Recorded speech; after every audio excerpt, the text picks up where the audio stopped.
আসসালামু আলাইকুম রহমতুল্লাহ ইন্নাল হামদুলিল্লাহ ওয়াসসালাতু ওয়াসসালামু আলা রাসূলিল্লাহ।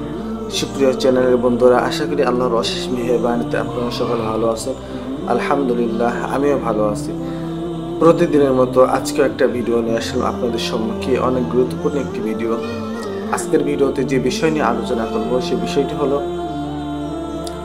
অনেকের আত্মীয় স্বজন, মা বাবা, দাদা দাদি এরকম হয়ে থাকে যে প্রচুর অসুস্থ এমনই যে বিছানায় পড়ে গেছে, সেই মুহূর্তে তার খুব অসুস্থ। সেই মুহূর্তে আপনারা অনেক সময় এমনও হয়ে থাকে যে আপনারা ছাত্রদের দিয়ে লাকলমা না দোয়াইনুস পড়িয়ে এরপরে একটা জিনিস করতে চান। তো আপনি এই ছোট্ট একটি আমল আছে, ওই সব রোগী যদি আপনার হয়ে থাকে, আপনার দাদি দাদা এরপরে নানা নানু মা বাবা যদি বয়স্ক হয়ে থাকে এবং এই সমস্যা ভোগে, যে হাত পা পড়ে গেছে কিন্তু এমন একটা পরিস্থিতিতে চলে গেছে যে পরিস্থিতিতে আসলে যাওয়ার পরে তাদের টানা হাঁচড়া করতে কষ্ট হয়ে যায়, পেশাব পায়খানা তারা ওভাবেই শোয়া অবস্থায় করে এরকম করে অনেক কষ্ট হয়ে যায়। তো ওই মুহূর্তে যদি আপনি ছোট্ট একটা আমল যদি করেন, তাহলে পরা এই আমলের ধারা হতে পারে আল্লাহ তাআলা তাকে সুস্থ করবেন, না হয় আল্লাহ তাআলা তাকে ঈমানের সাথে মৃত্যুবরণ দান করবেন। তো এই ছোট্ট একটা আমল কিভাবে আপনি পাঠ করবেন, কতবার পড়বেন, বিস্তারিত আমি বলে দিচ্ছি। ভিডিওটা শেষ পর্যন্ত দেখবেন ইনশাআল্লাহ। এবং নতুন যে ভাই এবং বোনেরা আমার ভিডিওটি দেখতেছেন, তারা আমার চ্যানেলটি সাবস্ক্রাইব করে রাখবেন। পুরাতন ভাই এবং বোনেরা যারা আমার চ্যানেলটি অলরেডি সাবস্ক্রাইব করে রাখছেন, তাদের সকলকে আমার অন্তরের স্থল থেকে ভালোবাসা এবং অভিনন্দন।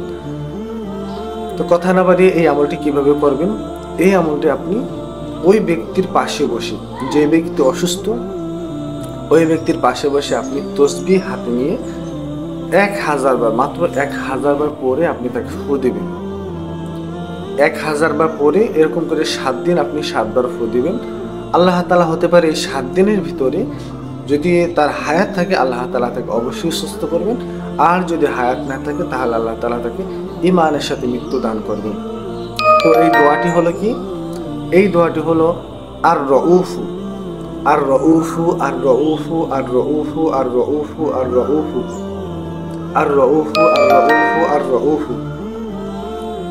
এই রউফু আর রউফু এভাবে করে আপনি 1000 বার পড়বেন তার পাশে বসে, তসবিহ হাতে নিয়ে, কিন্তু ভুল না হয় এভাবে করে পড়ে এরপরে আপনি তাকে তার মুখে আপনি ফু দিবেন, তার মুখে আপনি ফু দিবেন এবং দোয়া করবেন আল্লাহ তাআলা।